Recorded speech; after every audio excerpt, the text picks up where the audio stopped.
We're on now. Well, good afternoon, everyone. Good afternoon, councillors, officers,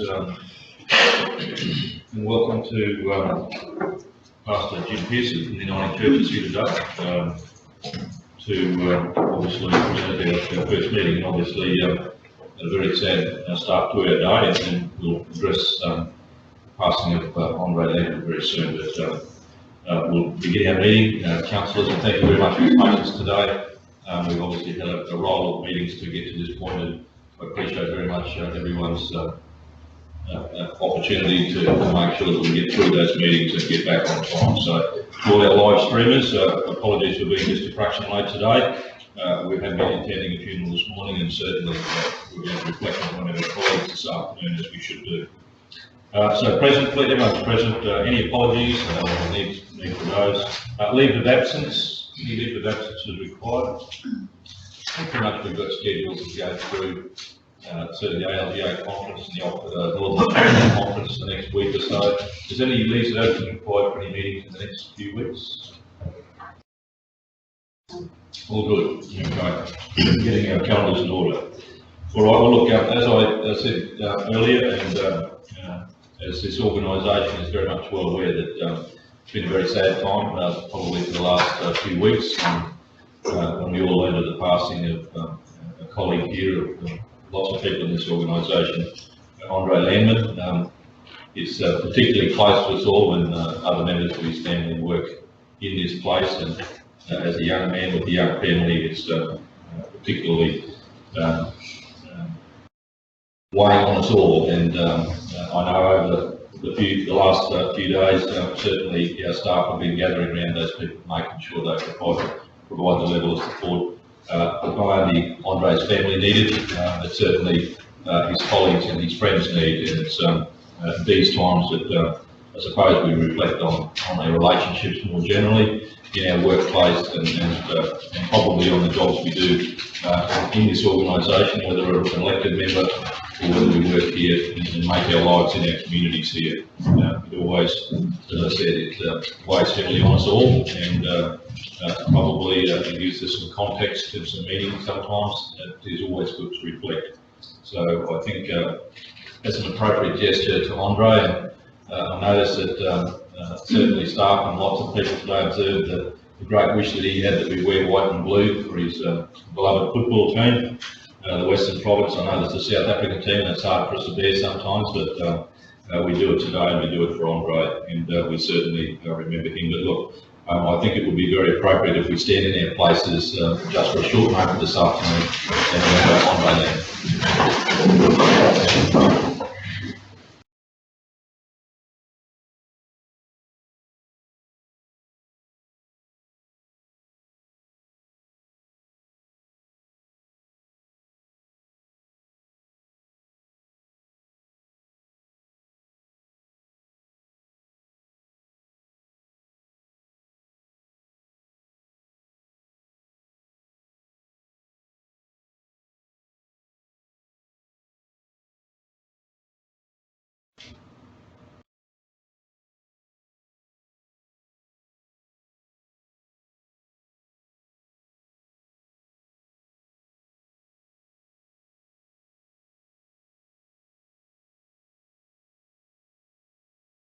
Thank you, everyone.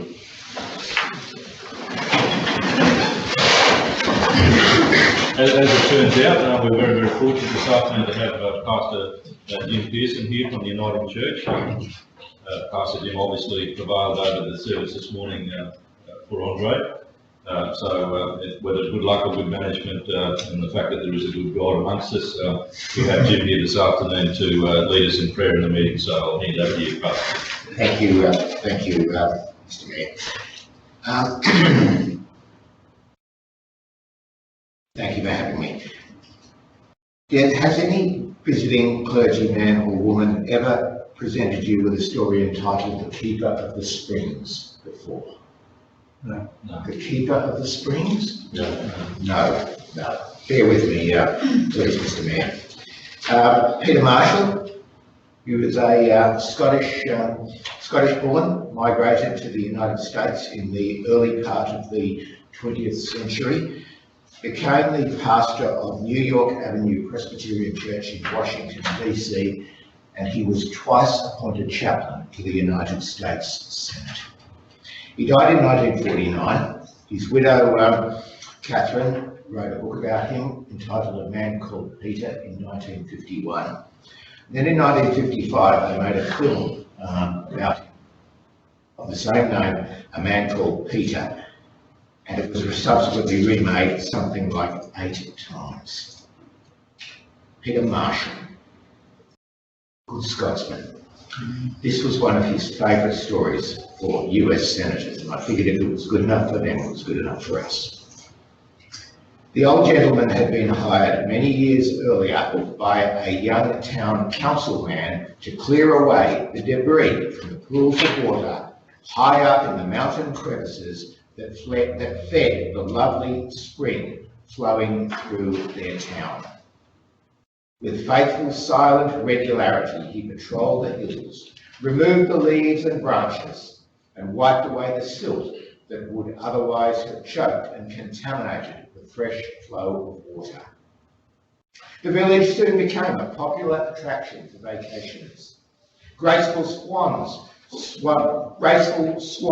floated along the crystal clear spring. The mill wheels of various businesses located near the water turned day and night. Farmlands were naturally irrigated, and the view from restaurants was picturesque beyond description. Years passed. One evening, the town council met for its semi-annual meeting. As they reviewed the budget, one man's eye caught the salary figure being paid to the obscure keeper of the spring. Said the keeper of the purse, "Who is this old man? Why do we keep him on year after year? No one ever sees him. For all we know, the stranger of the hills is doing us no good. He isn't necessary any longer." By unanimous vote, they dispensed with the old man's services. For several weeks, nothing changed. By early autumn, the trees began to shed their leaves. Small branches snapped off and fell into the pools, hindering the rushing flow of sparkling water. One afternoon, someone noticed a slight yellowish brown tint in the spring. A few days later, the water was much darker. Within another week, a slimy film covered sections of the water along the banks. The foul odour was soon detected. The mill wheels moved more slowly. Some finally ground to a halt. Swans left, as did the tourists. The clammy fingers of disease and sickness reached deeply into the village. The embarrassed council called a special meeting. Realising their gross error of judgment, they rehired the old keeper of the spring, and within a few weeks, the veritable river of life began to clear up. The wheels started to turn again, and new life returned to the hamlet in the Alps. There are obviously any number of applications of that story, any number. And the one that touches me is the way in which we all need to watch our own hearts and maintain their purity, their cleanliness, their good health, not just for our own sake, but for the sake of those we serve in positions of authority that we've been given here in the Central Highlands. Keep your heart with all vigilance, for from it flows the springs of life. That was Solomon's words, and they were wise words then, and nothing's changed.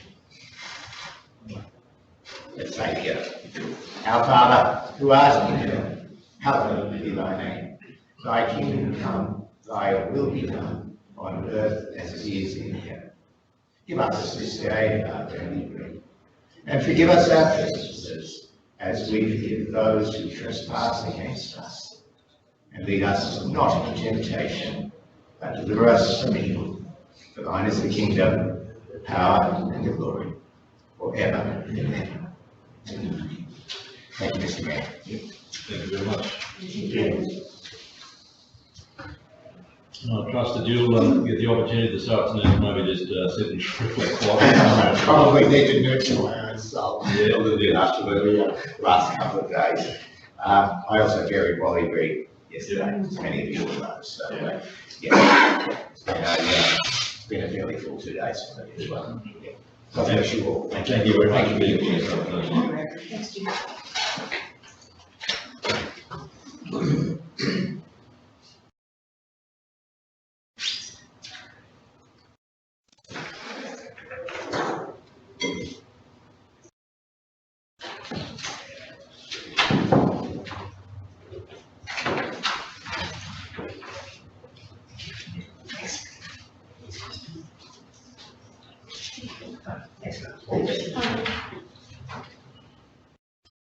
Thank you, Reverend Jim, and I'm sure that we've got our thoughts back together now and had a little bit of time to reflect. And unfortunately, there's times in our lives, I suppose, that it tends to focus those things back in on us. And I know that we spend much time, and I know a lot of councillors spend a lot of time to make sure that our friends and our colleagues and even people we don't know, we say it, and we see lots of things about it, but it really is up to us to look after ourselves and certainly keep an eye out for each other. As Dennis spoke about Andre this morning, Andre had some issues with depression, and it is a responsibility that we all share. Days like today, where it does actually come right back on us, that point is well made again, and we certainly got a long way to go, but obviously consciousness is pricked, and we do well to go forward and make sure we do look out for each other. So let's hope we all do that. Well, councillors, and as the saying goes, life goes on. I'll draw your attention to the minutes of the previous meeting here on, I think on page 3 of your agendas, the confirmation minutes of the previous meeting. So I'm happy to move those, please. Moved by Councillor Nixon, seconded Councillor Daniels. All in favour? Against? Thank you. Councillor, there was a particularly long set of minutes that we're adopting there, and there might be some business in those.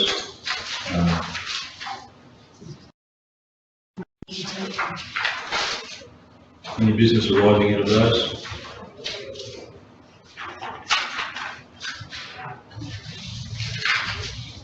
There's probably, I suppose, through some meeting actions, we've obviously dealt with some of the discussions in here and some ongoing stuff in the Old Blackwater project site. There was some development applications there. And I think the meeting down at the Yamala last Friday, in regards to that application there on the corner of Bonnie Road, there became part of the discussion there generally with those people down there about the investigation area that exists down there at Yamala. So, any other business out of those? So We covered a lot of business. absolutely, yeah. So, but that's good too, I suppose. Review of outstanding meeting actions.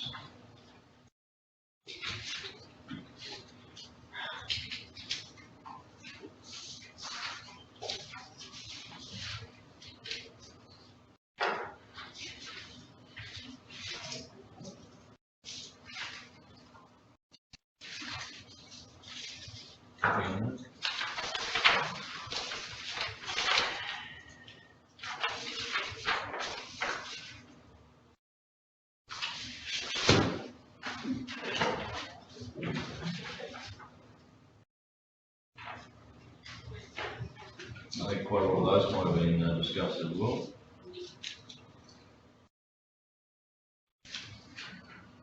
Councillors? Any material personal interest, conflict of interest, personal gifts or benefits to declare anyone? No, not today. Well, thank you, councillors. No petitions made? No. No, thank you. Well, there are no committee recommendation or notes there to deal with, so we move on to 75, which is the gentleman to Infrastructure and Utilities, Gerard. If you could lead us through the first agenda item there, which relates to the policy. Through the chair, councillors, I bring to you today for adoption two policies. The first one is providing assistance in a fire event or emergency policy. The purpose of this policy and procedures outlined is to outline how and to what extent council will assist Queensland Fire and Emergency Service with plant and equipment during a fire event or fire emergency. The policy and procedure applies to all areas, both rural and urban, located within the Central Highlands region. We've had one before. We've basically gone through and reviewed it.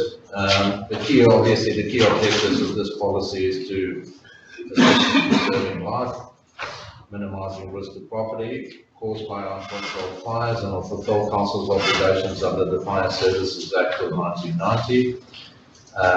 But essentially having a clear procedure, policy and procedure for our own employees to follow in case of a fire event. The key changes we made to the previous policy is making sure our definitions are more comprehensive and clear to understand.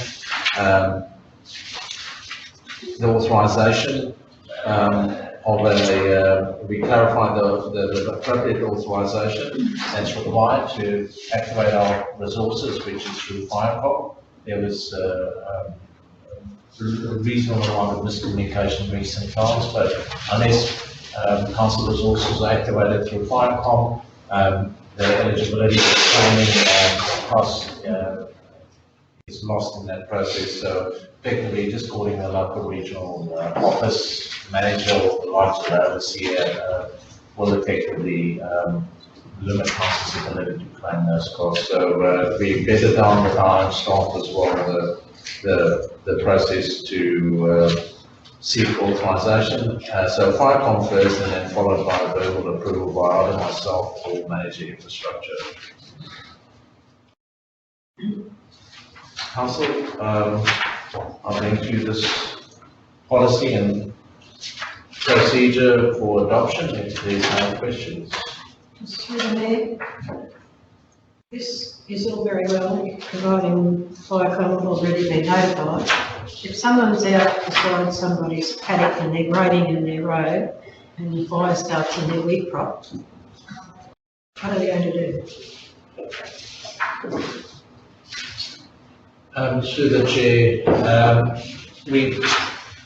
we obviously deal with those cases case by case. We've just had a recent incident up in Capella on the Rubyvale Road. I believe we were slashing. We had an issue of a fire on the road reserve, and the guys contained it, and I don't believe FireCom was involved in any shape or form. So there's still an obligation. I would believe that the common sense will prevail when we're out there and the guys work, but this is to deal with the bigger events where QFES is involved and making sure that the local authorities don't just get up the overseer or the local officers to mobilise our resources, make sure that they follow through FireCom. So that radar driver would know that he can just run around that fire or not? Or? Again, I'm saying it's in terms of community service obligation, I believe our people in the field, we have to trust, and we will articulate that to them. We have to trust that they know. Yeah, it wouldn't be recoverable. But it won't be recoverable. So that will remain a community service obligation, and say that unless it's mobilised for FireCom, and that's the case on the Capella Road, dealing with that fire on the road reserve that the guys contained. Essentially, I don't believe that was through FireCom, so effectively we dealt with it there and then, and therefore it's not claimable. But it doesn't mention that in the cases of emergency. Valid point.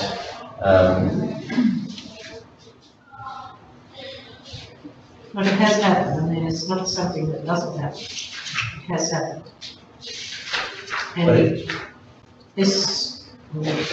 a policy like this came to council about 5 years ago. And I brought up the issue then that, you know, are our people able to help, and are they covered if they do help, and do they know they can help?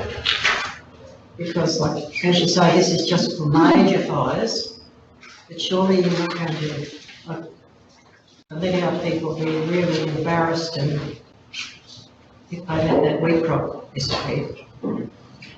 And it could also be heading towards someone's property, or someone could be in danger. So I just think we need to, like, you know, if someone's on a grader and reads this, he really would be confused. He wouldn't know to go and do that. And there are emergent situations where they're needed, and also traffic accidents to grade around or something. I mean, there's lots of circumstances. And I know that I had to get the Doringa Shire out one time, a truck blew a tyre and started a grass fire. And you couldn't do it, you just rang the office and they sent someone out, it was close to the Doringa. But, you know, we've really got to look at those situations and keep our people covered. Sorry, Councillor Roberts, did you attribute In the policy here, it does say, it gives a lot of, you know, personnel must ensure that they're officially logged on and all that sort of thing. So in an emergency, in Councillor Nixon's case, they're not going to be essentially logged on and doing all these things. So, yeah, I'm of the same opinion that there needs to be some sort of something where they can be given the authorisation to actually, you know, think for themselves and attend maybe. Well, look, I'm not providing a response here. I'm just reading through this, and obviously, I think Glenn prepared this to you. Help prepare it. This was prepared over a period of mid-12 months. Yeah. So the body's report, developed by the Flood Mitigation Project Manager and external advice from QPIS. So I'm just wondering how you draft a policy that takes into consideration the emergency situation we're talking about, rather than a policy that just recognises the, I suppose, the relationship with QPIS that says they can actually, it says, you know, in a couple of those instances in the policy that, you know, about employees, our employees, particularly in relation to that. And the fact that, you know, I dare say venturing into a policy where you, you know, there's some discretionary or too much discretionary opportunity. I mean, it's not a policy then, it becomes just a general advice. So, Maybe, can the mayor just some line in there that says in emergency situations, person on scene can, and everyone's got radio contact. Everyone has radio contact back to their supervisor. All they've got to say is, I've got permission to drive around this fire, or look after this person that's in this bed burning car or something. I mean, surely, you know, that's just human nature helping a fellow man. I get that, but I'm just saying the experience is with the policy, it's about then the protection aspect of that. When someone does give a direction, someone does do something, and then there's an issue, then whose responsibility it is. So you have a policy that gives you some framework, and then you have some latitude then to do what we're talking about, do the sensible thing, and then work it out. I don't know how you write a policy around that, I'm not sure. Well, I think it would be hard because even if Firecom calls you, you've got to request back to Gerard or the supervisor. And if that person in the truck or grader or whatever is on site in an emergency, he can immediately call up to that supervisor or to Gerard, whoever, and they would say yes or no. That's in there. I don't think it's all that hard to write in there. That's in there. That's in there. Number 7 under, In the, number 7.7. yeah. Yeah, the text doesn't cover the people, I didn't think. Well, They can be directed, but it doesn't say that it's up to them to instigate. number 7.3 says ultimately it's the operator's call.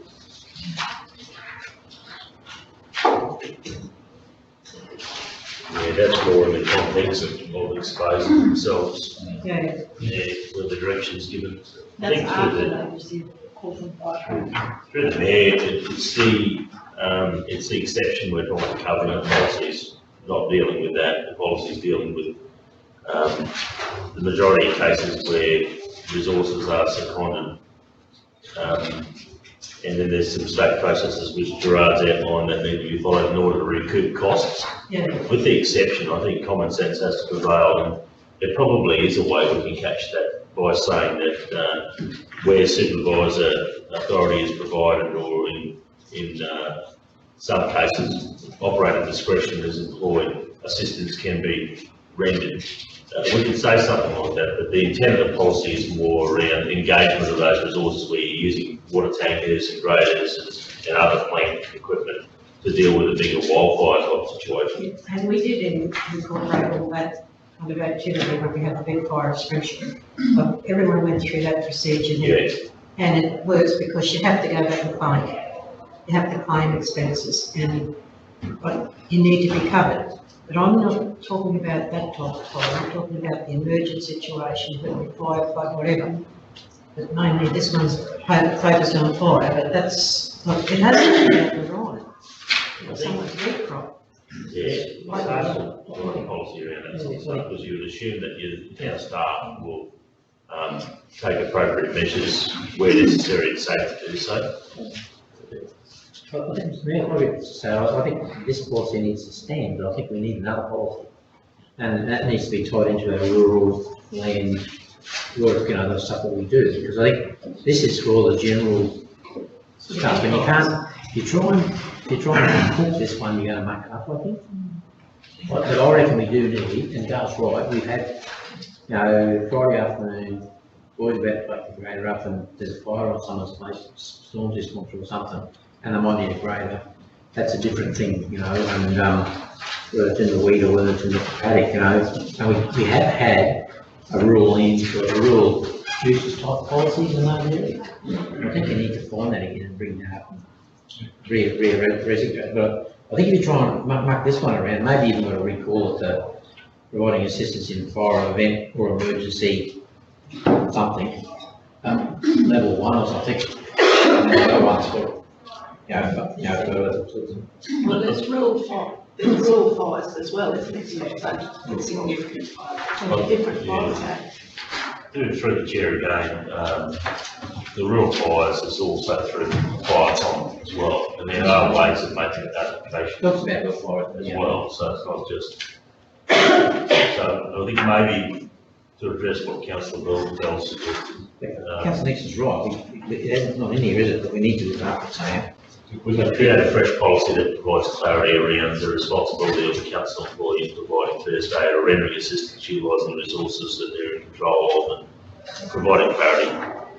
And again, balance where they would not be obligated to, but where they believe they can provide assistance without putting themselves at risk and encourage and support them to do so. And personal safety and equipment safety and all that stuff. Yeah.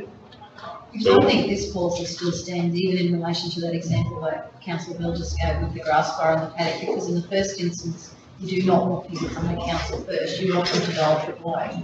So FireCom is the first port of call. Then the resources are deployed under the guide of this policy. The exception is to the rule is exactly what Councillor Nixon's saying. You've got a slash on the road somewhere, they hit it, there's a spark. What's the guy going to do? Ring AAA? Well, he is a man on the ground. And, you know, if you've got sensitive crops or whatever, that guy should, and that's what they usually do, they just whip around it and they contain it. But under this policy, there is no allowance for that person to undertake or show that initiative themselves, in particularly an activity where you've got control of the resources and you are directing the resources yourself. And it might be a fire that you might have created, whereas this is a response to other activities. It is a bit different. All right, is someone happy to move this policy anyway? Did you want to add a second part of the resolution that will talk? Yeah, the second policy needs to be created, I think, in the law. No, this policy says providing assistance in a fire event or emergency. So it probably could have another paragraph. Well, it still needs to say emergency because it could be through another state-based Oh, yeah. agency, so. Police. I don't care which way you go, but I mean, it just needs to be covered.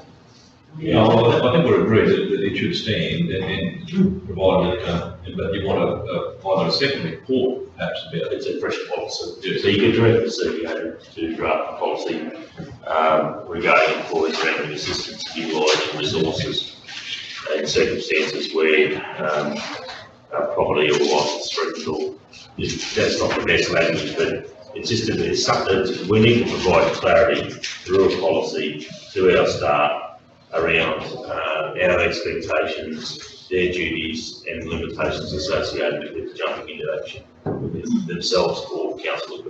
And it may not just be fire, it might be some other emergency that they're saving it in life or preserving the property. So there should be CHRC, so well, rather directing the CHC draft further policy in relation to where's the.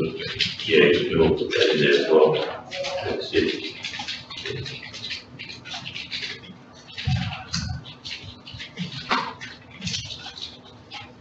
Do you have someone have enough to move that with those points added in? So Scott will add about the, do you want those points added in before you vote on the minutes? It's not a amendment.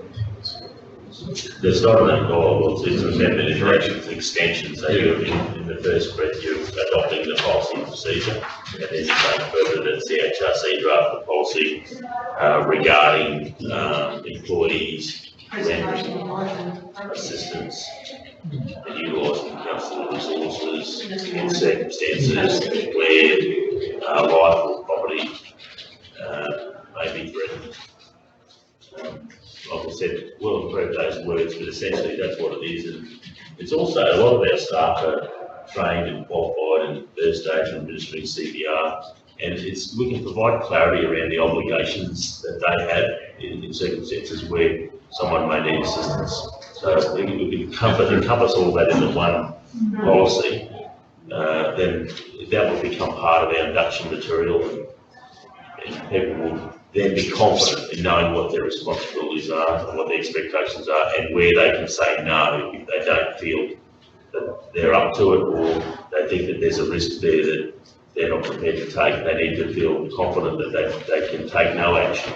So policy will cover that. I'll revert back to you, Councillor Nixon. That you have enough for that direction, I suppose, in that resolution.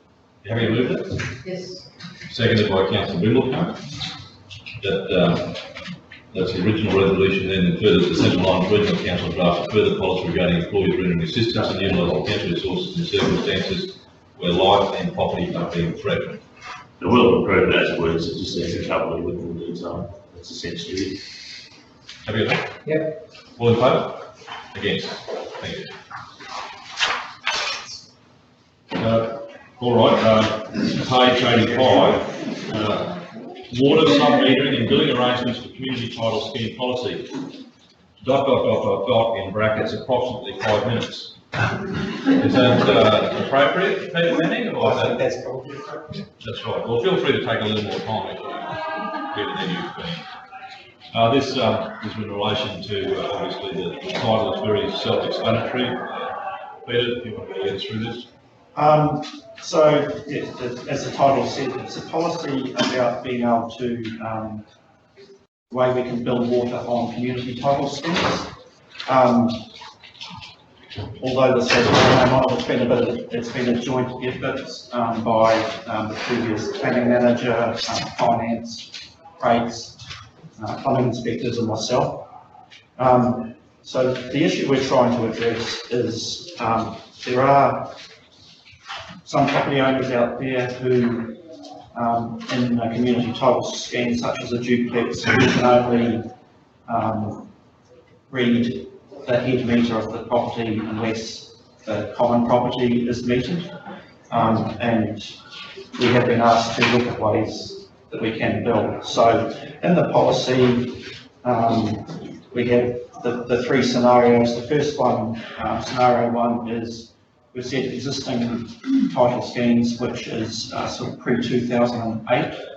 So typically they only have a head meter and we bill each property owner on the ratio that's on their community title scheme, which is usually an equal ratio. So duplex 50% each, there are 20% each. The second scenario is for the new schemes post 2008. if they have been metered properly in accordance with the regulation, you would have individual meters to each property, which includes the common property having its own meter. We're not allowed to bill the body corporate for the common property by subtracting the sub-meters from the head meter. Everything has to be metered. So if it's a compliant property, we can bill everybody individually. So what we're proposing is this third option, so that the body corporate, in essence the owners, can reach agreement that if the property is deemed compliant and we believe everything metered as it should be, that they can enter into an agreement with council for us to be able to bill the owners individually. So that's the purpose of this policy. Just through the mayor, I'm still thinking of that. Wouldn't they have the bigger inlet water? Typically, yes. They should actually. Would Would we be catching them 2 ways? For newer properties, there'll be a head meter, which is typically the bigger size, but the sub-meters will be, No, I'm residential. talking about the inlet pipe, the amount they get with, have different ratios for different size. Yes.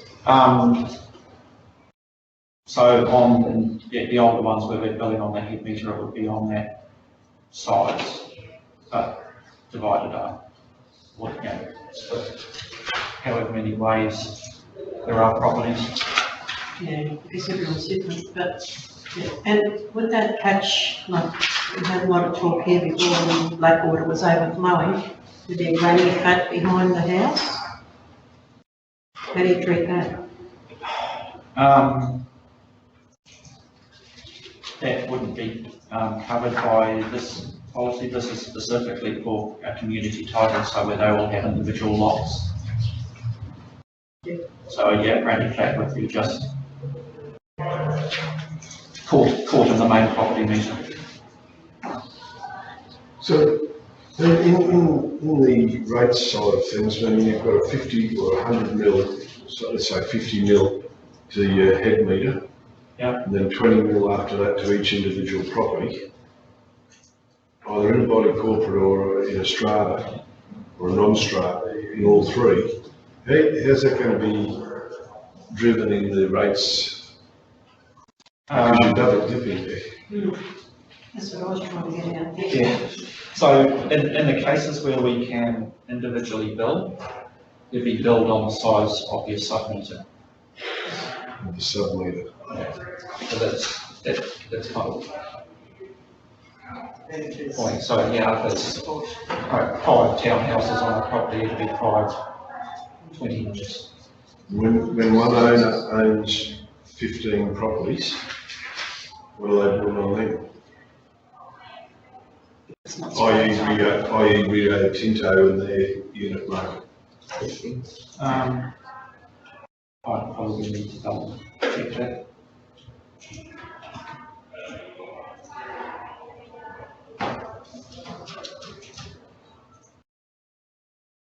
But no, the intention is not to double charge meters, it's either the head meter or the side meters.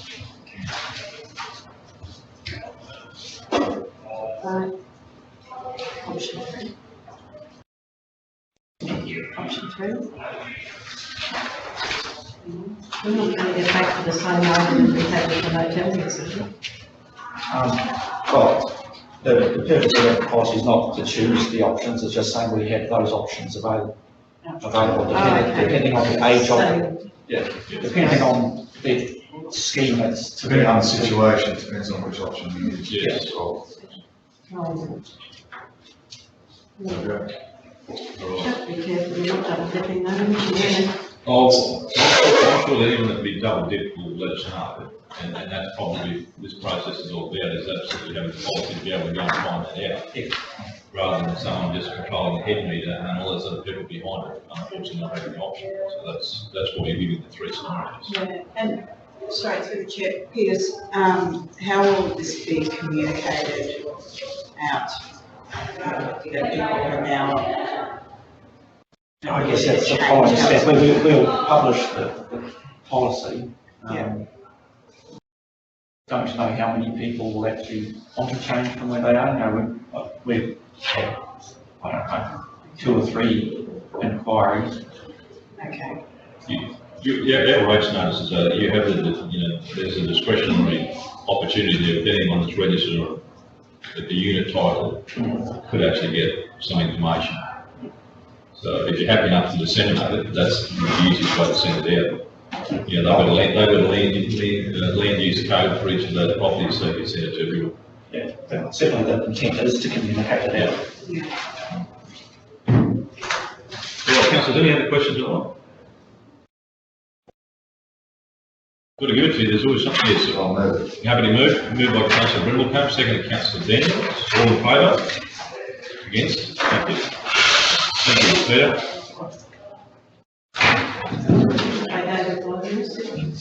You voluntarily used your 5 minutes. We'll always have general manager of infrastructure. It's a big day for you. We're in overtime shortly. Item 11.3, safe school travel committees. Through the chair, councillors,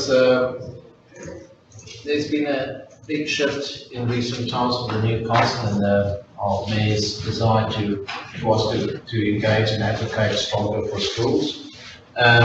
What I brought to you is basically just the way Queensland Transport set up the programs, the school road safety programs. So I've contained all the information from their website in here for you as reference. But in essence, what we're proposing or suggesting is that be much stronger focus. There should be much stronger focus on these safe school travel committees at the schools with significant issues, where we can collectively sit down and use this process to, number one, seek resolution and or funding for some of the initiatives on the community road safety grants, which is the softer solutions, education, etc.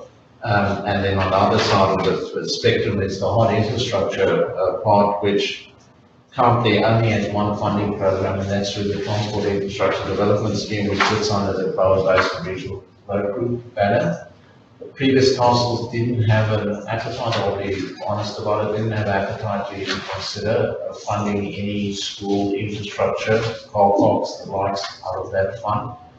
It's not precluded, it is the mechanism that's available. It's up to council to give me direction as to whether in future they would want some of these school infrastructure projects to be part funded from that bucket of money. That'll take probably between 2 and 3 years in any case, because we've got a program of works between Dr. Germany for 2 to 3 years.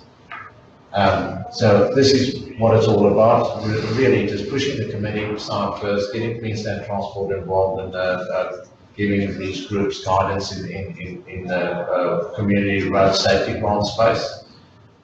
If we get these committees up in the specific areas where we have concern, we by default probably have one at Emerald States High School already.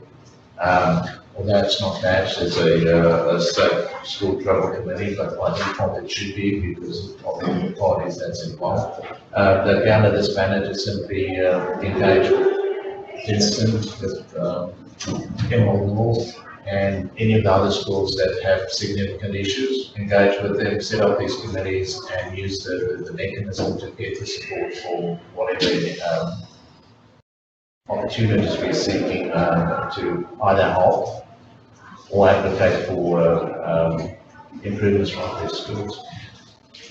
Can I add just to this, councillors, this is about perhaps a tenuous relationship with our livability.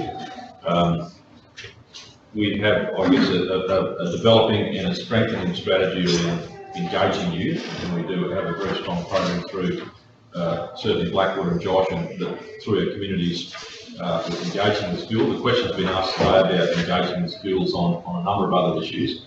In terms of livability, the quickest and easiest way to get positive or consistent feedback is through effectively your school communities.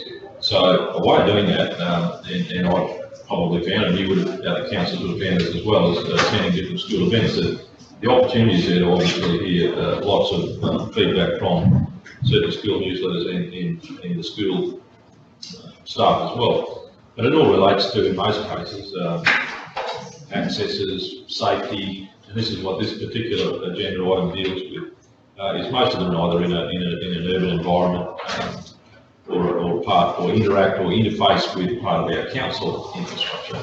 And whilst it's tenuous in that it's encouraging, I suppose, or certainly it certainly encourages me to be interested, is that the school decision and the safety of kids is a major decision about people staying in the communities and feeling safe and having an environment around which you know, they want to stay at. So we can do lots of things in lots of other encouraging ways, but engaging the school community seems to me to be a very positive one and gives you some very accurate feedback. Today, some of the money this council committed to in relation to certainly the car park on Racecourse Road certainly fulfills a sort of duplex sort of outcome, and then it provides car parking for other activities and in a road environment that we actually share. So if that needs to be the justification, well, it can be. But it also provides, I suppose, a little bit of a catch up to those schools who are probably competing with any funding they get for facilities around classrooms and or teachers, and I respectfully accept that that's the Department of Education's responsibility. But without it being a lot of money, this is about engaging more with the school, safe school travel committees, which is a mechanism that has existed for some time, but actually just probably geeing it up a bit and being able to actually utilise perhaps not so much our dollars sometimes, but our in-kind resources in support and perhaps amending or trying to get some change to the current funding, which I think sees a maximum of about $20,000, $25,000 under these committees outside of the TIPS money. Otherwise, what they're effectively saying is we would be making a decision about taking money off our roads around the Central Highlands and actually putting them on the state asset somewhere. So I respectfully suggest that this is an interest and a good way of, I think, of being proactive without it being a carte blanche attempt at sort of funding stuff that the state government should be paying for. It's just, I think, a better way of saying that, yes, it's your responsibility at schools, but as part of our environment and part of what we're trying to do to make sure that you understand why we need to keep people in our communities, it's about keeping your schools safe as well, and that's pretty important. So that might be my rant for the day, but that was certainly I suppose the idea behind making sure that we use those youth connections that we have and are very strong, and that's right across the region, not just in Inland, but making sure that principals and staff understand that their normal funding application and role comes through the PNCs and the Education Department. But it's good to have your local council conscious of what we need. So that's just my council. Right. Some time ago, probably 6 months ago, at the Capella Community Reference Group meeting, I'm sure that the schools up there do have school safe programs. However, the crossing is on a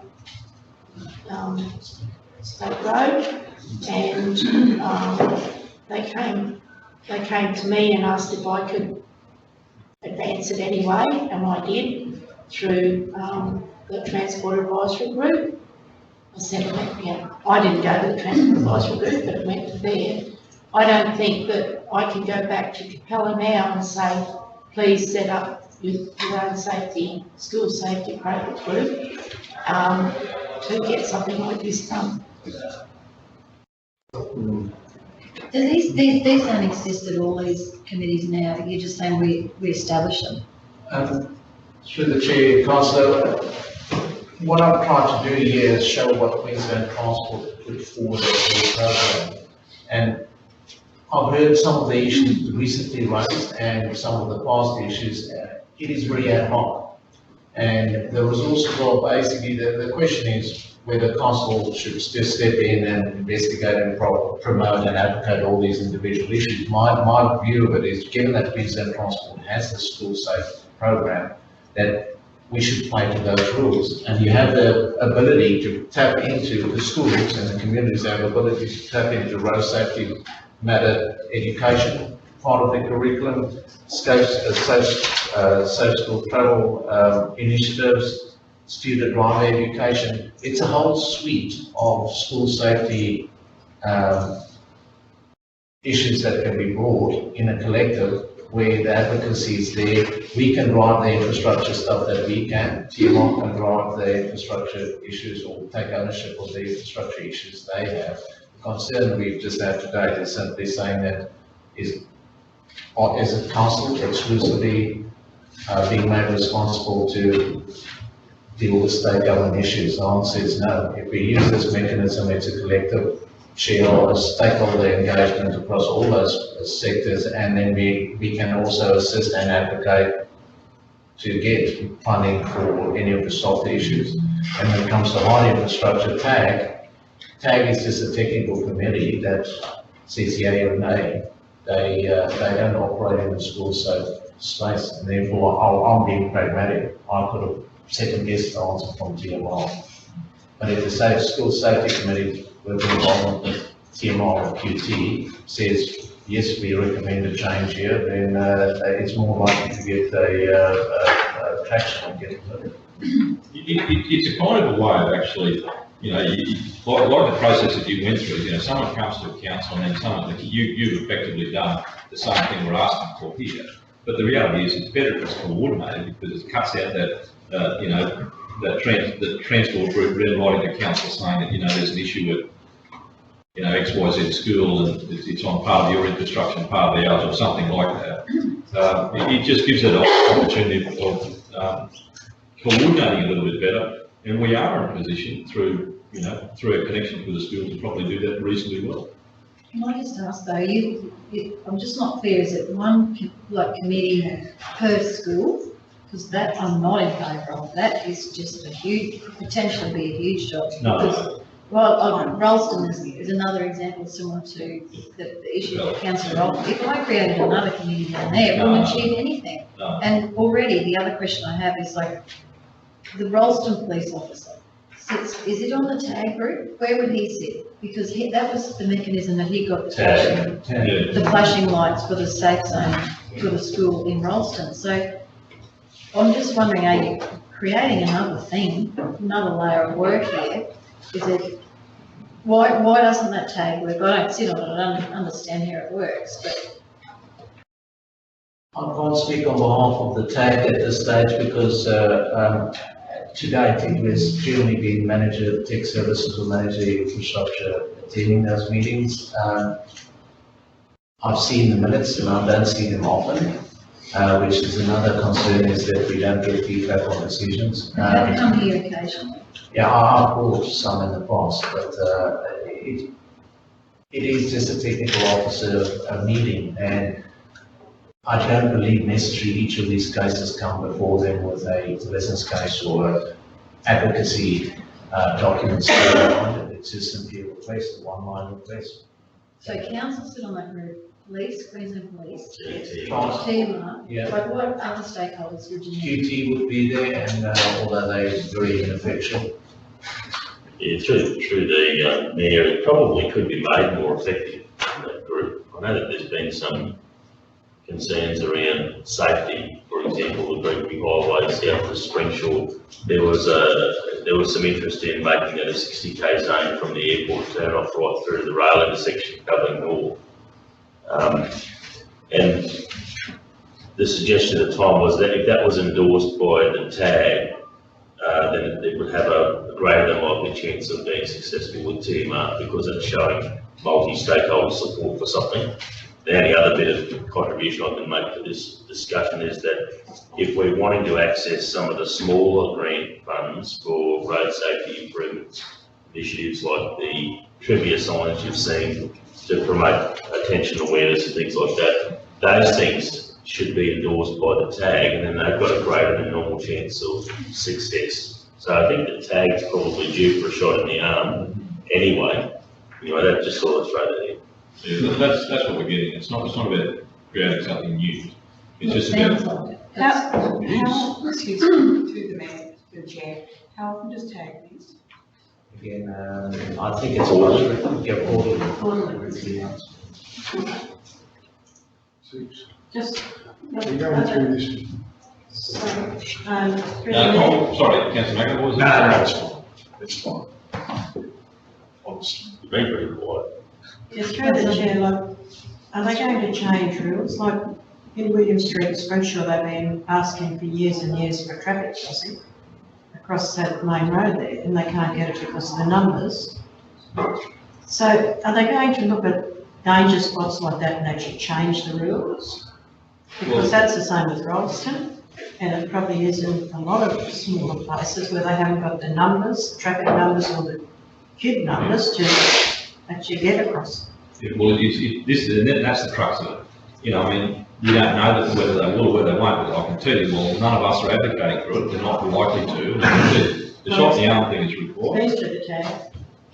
It was the policeman who told me to take it, that they would take it to tag, Yeah. right, this whole situation. And but you're saying numbers, and then, and we know that the flashing light thing, I've read somewhere, and all where the highways go through, they won't put crossings.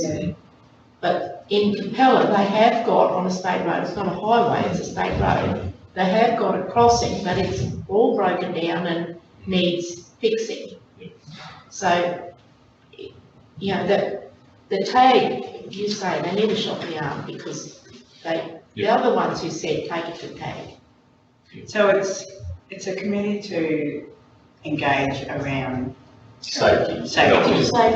Traffic safety. Traffic. So, yeah, It's an advisory. yeah, it's just, you don't need one or two groups. When you bring everyone to one group. No, Oh, you mean the committees? Yeah, no, I know what TAC is, but Yeah. it's in the committee, so. The proposed committee, as in you could have a committee and invite all the, principals That's exactly right. into that one Yeah. meeting, or twice a year or something like that. That's the If sort they of, have issues. Yeah, yeah. if they, yeah, that sounds fine.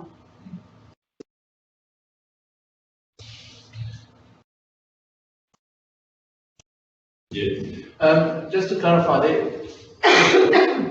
the list of issues we get, everyone's hard infrastructure, we engineers can engineer solutions, and unfortunately, occasionally the numbers come into the game, doesn't meet the criteria, but there's a lot of peripheral issues like maybe and traffic safety and education, which is not our domain, and the concern is simply that we as a community take ownership of it, and part of the process is simply just saying, listen, there's all these programs for Queensland Transport stay on offer, and there's funding for it. There's other councils that take this to the nth degree, where they have behaviour change and safe school bus and safe walk to school programs and the likes. Obviously, we're not big enough to do it. But at the end of the day, there's a lot of soft aspects to culture and behaviour change around school safety, which we're not doing. But at the end of the day, the opportunities are there. And it's not about that concept in the community, it's we can assist, we can help. And a lot of the peripheral behaviour issues around school, like compliance with regulatory signage, etc. Those issues is not necessarily our domain to enforce, but it's a case that if you have the collective, you've got a better chance of getting resolution. Emerald State High School has been going probably the longest of all our schools in terms of a collective approach, and there's still not resolution in sight on a hard infrastructure stuff, but a lot of gains have been made on the fringes, small infrastructure changes, parking changes and the likes. But just saying that we cannot just use a single one-off request system and expect results from some of these schools. It has to be a collective approach. Well, recommendation is there, which I'm not supportive of. It says establishing, plural, safe school travel committees, plural, at schools, plural. Sounds like a lot of committees in a lot of communities, and I'm going, no, that's ridiculous. It sounds like a whole layer of community reference groups all over again. Who is going to do all this, and what are we trying to achieve? At the moment, we have people approaching us on a case-by-case basis. And the funding for these initiatives, who's going to auspice it? Is it, like, it's DTMR funding, are we still going to have to go and engage them anyway to get these things happening? But at the end of the day, is this our job? I don't know. Sounds like a lot of work. No, well, it's not supposed to be, and it hasn't been, because there's been nothing done. All the nothing done. So there's a lot of plurals in there, that's all I'm saying. Yeah, no, well, I didn't draft it, but I mean, the reality is it's about, somehow trying to engage with your schools to get some advocacy stuff done, so that the actual work outside the schools, or around the schools, that we can have some meaningful contribution to, can happen. Well, So is that, it, would it be more relevant, like, have we engaged TMR with this? Because at the end of the day, this is not our funding. Are we setting ourselves up for an expectation that we will solve the problem? well, no, the thing of it is, it's more about, advocacy, so that we can actually facilitate, because you know the answer before you start, DTM are going to do nothing about it. So you do nothing about it, or you decide to get something that actually decides to work at all, and starts to actually make something happen, like we've done with the state hospital in the car park. So some ministerial sort of action around, because that's the part that the TAG committee does not consider, is the local input and the actual community input around the school. And that's what their concerns are, that they're not getting enough hit or enough emphasis and support to get some of these things started. So that's what. Sorry. So, Mayor, under your kids heading, says funding for infrastructure upgrades through the Bowen Basin Regional Roads Group. Why can't we make advocacy through the Bowen Basin Regional Roads Group? Yeah, we can do that. Yeah. But we've got to be in a position somewhere along the line to be collecting information accurately. Megan and Charlie also highlighted the, Comet and Bluff. Yep. As well, so we know where the issues are in the region. Yep. So do we have to engage poor old school principals again on a committee? They haven't got time to do it. This is and they're coming to us at the meetings that we have up in those areas and with these issues. So why don't we take them from there as a collective and advocate to? So you get your principals together now with your student sons, and these are the same principals are coming to us and say, can you help us with this? So I'm getting, there's 3 or 4 schools where the principal's saying, can you help us with some of this advocacy work outside their schools? Okay, so we gather that and we take it to. Exactly, but where do you run it through? And this is what. Well, has anyone had a conversation with that traffic advisory group, like, about re-injecting? We've tried to. To explain something, I've separated this from traffic advisory, because traffic advisory is a numbers group. Yes and no, doesn't meet the criteria, and we move on. School safe travel. My big challenge is this is a space they've got a advisor called Col Edmondson's titles. They are the agencies in all other places I've been that take ownership in terms of leading these issues with the schools. Well, guess And what? then they're It's not. got 2 years to get Col Edmonson to Ralston. Yeah. 2 years, well, good luck. I've been trying to get him up here for these few schools. I'm on my 4th attempt now to get a date. I'm not interested. So the argument is Queensland Transport, and that's the other side of the coin, is whether or not we have to challenge Queensland Transport for the relevance or the role they're supposed to play in this space. Because effectively it's their programs, it's their school safety program that we're trying to promote on their behalf. And they should probably be showing much greater leadership in this space. So maybe that's an area that we should be targeting as well, especially with the softer issue Ron schools. But if they're not adding value, we are just trying to also advocate collectively as a community. And the argument is Queensland Transport is party to it. We're not going to do it on our own. This is not to satisfy my needs to meet. This is simply saying school, community, yes, Queensland Transport, this is their key business, this is their core program. School safe travel, they should be playing a part in this. It's not council exclusively that should be advocating on behalf of Queensland Transport and their programs. So can we ask them the specific principles for the transport issues? For these transport issues that we all know about as an interim measure, rather than getting them all to try and come to somewhere for a committee meeting? Or won't that work? But look, it's just a consistency. When you say we all know about it, what are we doing about it? And the reality is we've got to get some sort of structure that gets people consistently reporting this thing. If you want to do something about it, it's not going to be something we do for a couple of years and you drop again. It's got to be something that's consistent. And at the moment, there's not that consistent opportunity to either address these sorts of things, and that's why they're coming to us and saying, can you do something about it? In a lot of cases, it's about maybe an interface with some of our infrastructure that might implicate us for some funding or some programs or a project that might cost us some money. But in most cases, it might be about, TMR. So what we're just looking for is probably that opportunity of saying, is there some way we can get that all stuff together over the whole of Central Highlands and actually start to advocate it?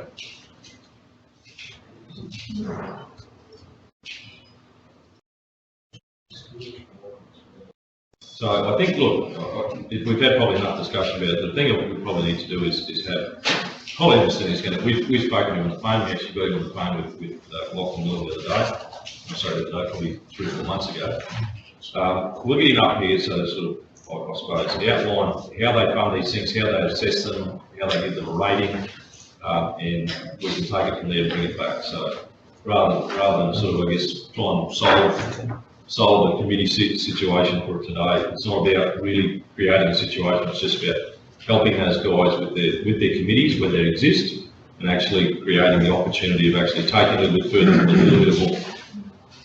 Because, it's in their livability strategy. Your schools are in there as a key part of it. This is going to be part of the safety, where they get set down, which streets they come on. So, that's where you need to start. So whatever that is, we need to start somewhere. So, but yeah, we'll get him up and we'll get a clearer picture where the tag group sits in all of this, and then we'll try and identify from all of those things that we all know, all the set downs, crossings, street signs, flashing lights, and that we don't fund, but if we're going to make our schools safe and make people want to stay around the communities, then we've got to help doing that. So that's what we're going to have to do. So.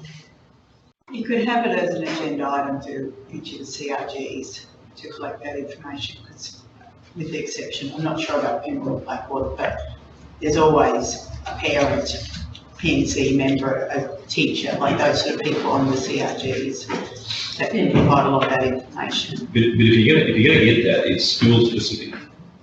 Yeah, but in the smaller communities, there is usually only. And in the bigger communities, not. Sure, and that's a different situation. And that's the difference, and that's why I sort of haven't chosen any particular vehicle. It's just saying, this is what exists, how are we going to deal with it, and do you want to deal with it? If you just want to leave it, it just stays the same. I think it has a place to collect this information. Yeah. And advocate. Now, I just wondering if there's an alternative resolution and something along the lines in that council calls on the Department of Transport to address council in regards to establishment of the CHRC board. Road safety. Travel safety, school safety, travel committee. I agree with every councillor about this is just going to be another nightmare if you took that animal everywhere. That might even attract, if you did it from council, might even attract some just 1 or 2 steps up from our mates from Rocky. We know, getting a very scarce to find, and they're well underfunded, they say. So You might get someone from the state, I think you already need to start to get someone from the state office up here as well, but there's no, other than just, Department of Transport, Rocky. And I think if the council calls on that sort of thing to happen, you might get some more attention, and then to develop a model that's regional wide, I'll just talk that, but this seems to me to be, it's not well thinking through. Now, I think Department of Transport is the main vehicle for the budget for this stuff, and I think that's the people we need to focus on, from my understanding from the old days. I imagine it hasn't changed, and the old days were only a couple of years ago, so. Yesterday. Yeah. Every day is an old day. Well, so it's an alternative resolution. You can can that, Mark, most of that. Well, I think if the council's happy to do that, though. If we call the state government, we go to get the government, get some people up there from the transport, to have a look Well, I at think they've got to be. No, it's not Otherwise it's a deal. Let's put in the onus back on them instead of us. This should be them to do it. this. Well, it's an area of government policy that's been underfunded and without focus for a long time. I think enough significant focus, and I know that rural communities and regional communities are worried about it. So there's something about it. Just probably after endorsing project, school safety initiatives, after their money. Yeah. Dice the rest of that, then we'll add something more appropriate. This is the Central Regional Council, call on the, Department of Transport to engage with us, engage with the council.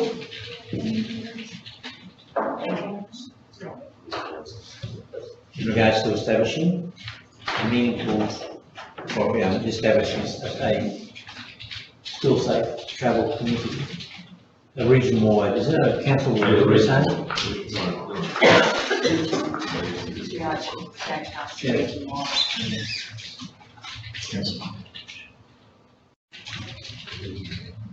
No, we can't. We want a committee. Just a strategy rather than committee, yeah. So, that then encourages, we can advocate through the road group and to change those sort of things. Right, can the rest of it, Mark? Everyone happy with that? Can the rest of it? Take that straight to DG and others, you could end up being Ben Hurd, you might get something out of it. And I suggest in the meantime, when we do that, then all the CRGs have that in their minutes. So we could get all that information ready when they come. Every one of them's got a concern. Yeah. Sorry? Every one of them's got a concern, I know. We've already got a lot of that. Dingo, they get the corner, which goes through that highway to the north, and, you go to Bring it across to every one of them's got a concern. Lotus or the highway next week. Yep. Sure.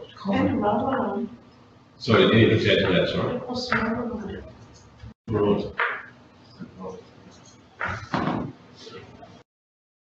We'll have it moved it.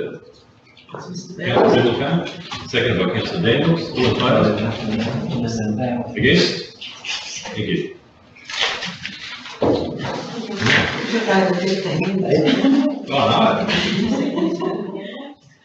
no, but it is exciting time too. That is Gerard. Thank you, Gerard.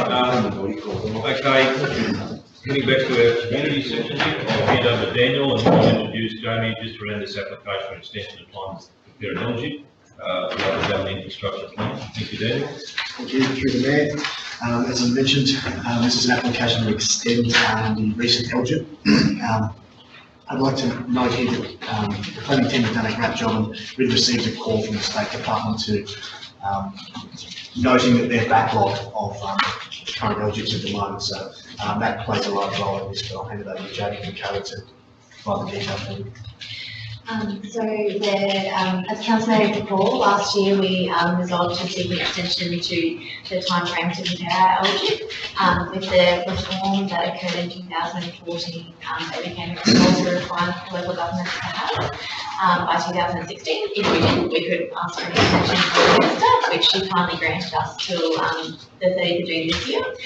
We have submitted our final LGIP to the state in May, seeking approval to proceed to adoption. If they were to meet their statutory timeframes, it means we will bring it to the 27th of June council meeting to adopt. However, as Daniel mentioned, that doesn't seem to be the case, so we're seeking a further extension for 3 months to the 30th of September 2017 to cover ourselves to ensure we can continue to charge infrastructure charges and apply conditions of our trunk infrastructure.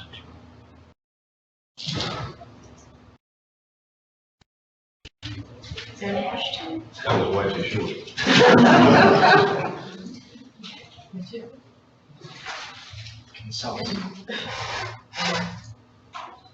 Okay, so Darren, that's been obviously started off, that's been going through a long process.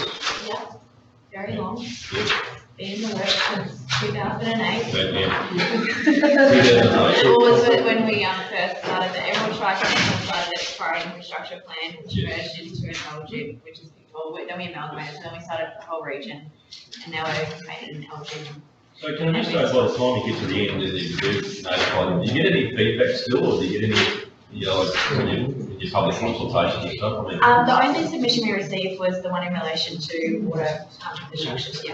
yeah. So the current things, the current demands are usually what goes. Yeah, which is normally because the draft changing out has been so long that it's out of date.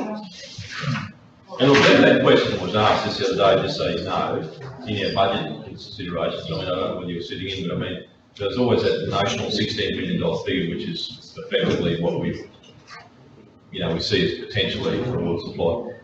It might be a good occasion just now to say, how potentially that might be funded in the future if we go to that. Yep, so there's, I suppose, once council understands what the cost through the water investigations at Yamba, we envision that we'll create a special charging area, yes. And we will do that twofold through when we adopt the structure plan, which I suppose sets a clear direction around the amended zoning for the Yamba area and a planning scheme amendment. We'll adopt an infrastructure provisioning, I suppose, document with it, which pretty much sets out what the costs are going to be for development in those areas and what the cost of delivery of those infrastructure items are. So ultimately, it's just a special charge area. So, but this LGIP doesn't have any implication about that money is provisioned in our strategic budgeting. Yes. Over time. Yeah. So this LGIP hasn't contemplated that at all. Okay. Yeah. We're proposing to pick it up in the next month. Any questions, councillors? So the recommendation is there. Central Highlands Regional Council make an application for Deputy Premier. Someone happy to move that? Moved by Councillor Goldberg-Smith, second Councillor Toogoolkane. All in favour? Against? Thank you. Thank you very much, Jamie. That's the way to cool this evening 2 minutes. Okay. And all the team is there. Obviously, Carla's there to talk about the adoption fees and charges. Correct. Yeah. We should take a minute. So I guess through the review process of the new legislation that's coming into effect, the Planning Act on the 3rd of July, the development assessment rules have been made towards the end of March, so it didn't quite align with our preparation of our fees and charges for next financial year. So we've noted that there's actually a new service offering proposed as part of the new Act in relation to existing development approvals.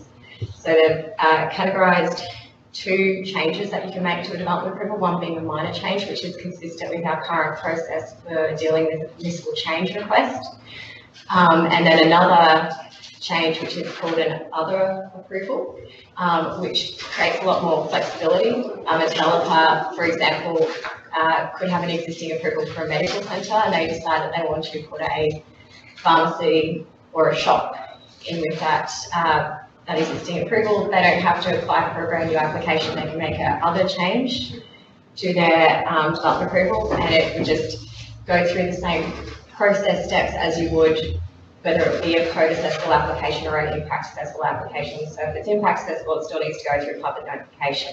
So it's just trying to pick up the difference between those 2 different types of applications that can be made to an existing development approval.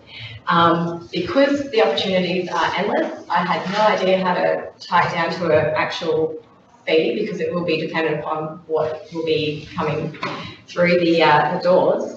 So we've decided to put a price on application, but we've included a pretty detailed note there saying that it basically is calculated as per you would make would do making a application to council, and then it'll just be 50% of that fee, noting that there would have been existing assessment done for the existing approved part of the development.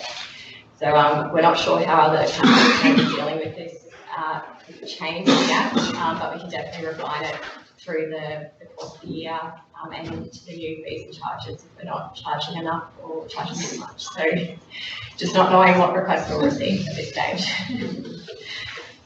So through the mayor, we really don't know what to charge, but. Well, it'll be based on what the development approval is, and then the change that the person wants to make to the development approval, which effectively is calculated, for instance, for the medical centre, we calculate based on gross, I guess it's based on the floor area of the building, whether it's code accessible, whether it's impact accessible, and then include the additional gross floor area for the new shop that they're proposing to make, and then divide it by 50% of the fee. So it's price and application is the best that we could come up with. To factor in the cost that it would, the time that the officer and all of our admin support team would have to place to undertake that assessment. So we're trying to be cost recovery, not making a profit or any. So it's just recouping our expenditure. So that seems to be a fair and reasonable approach at this stage. And is consistent with how we charge our municipal change requests, which is 10% of the application fee if it was made again. But we've capped it to a minimum fee of $800, which we could definitely include a minimum fee down the track. We're just not sure at this stage what the nature of those types of changes that may come in. And they do happen from time to time, whether these changes, obviously. Well, I'd say a lot of developers will probably take the opportunity because it is creating this huge amount of flexibility with what they can do with their development approvals. Any other questions? All right, so the recommendation is there with those fees and charges there. Is this some connection to the GP Super Clinic? No, it's just an example.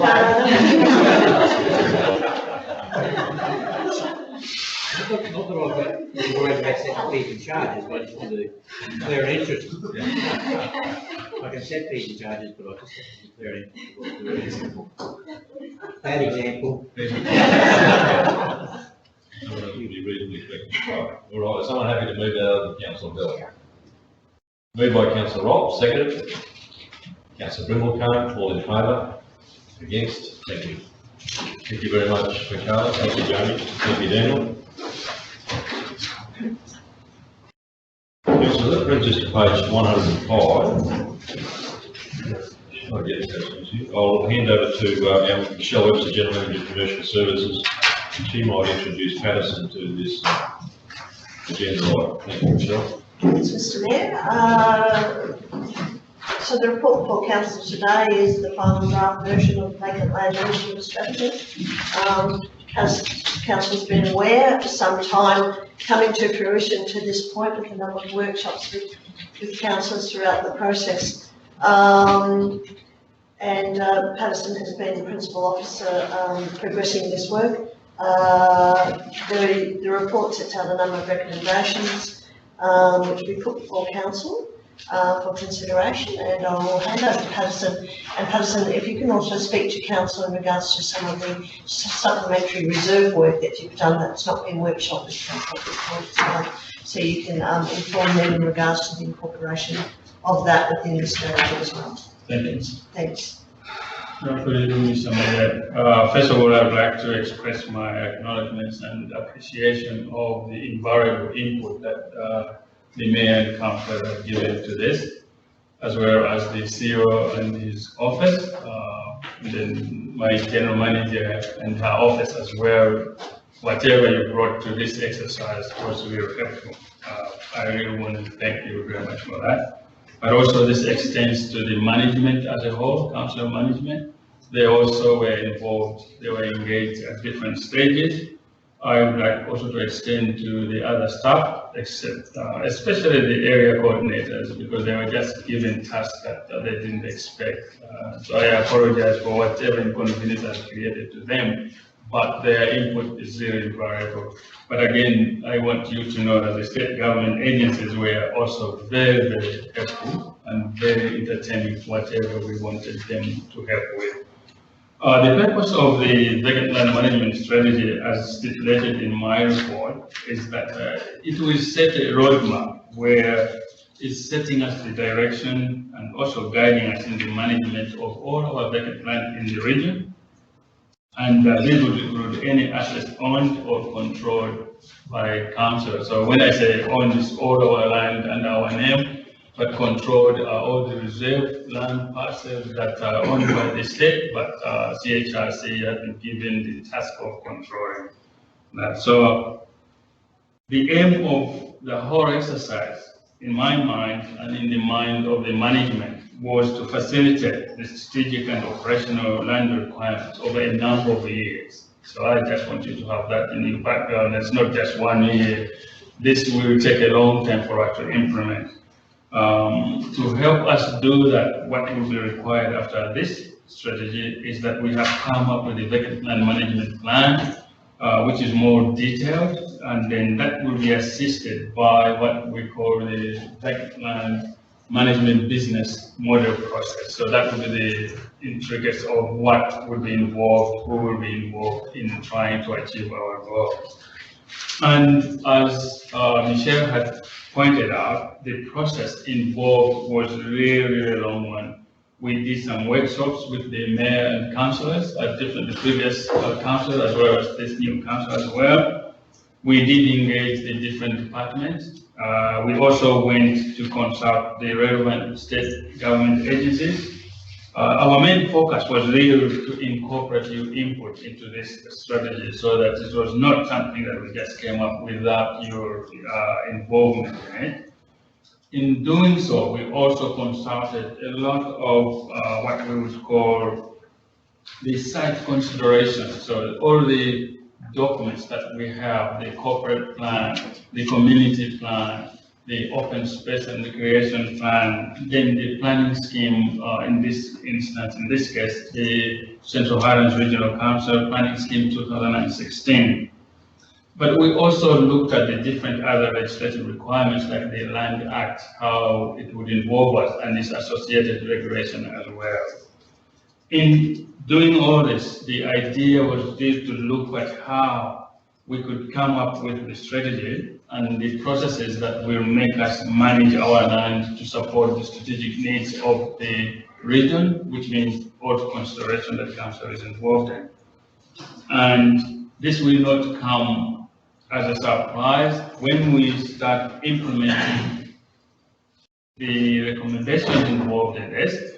There will be some considerations or implications of this. As we are at the moment, I would say maybe we are budget shy in trying to implement all the recommendations. That will require appropriation of financial resources through council budget considerations over a number of years as well.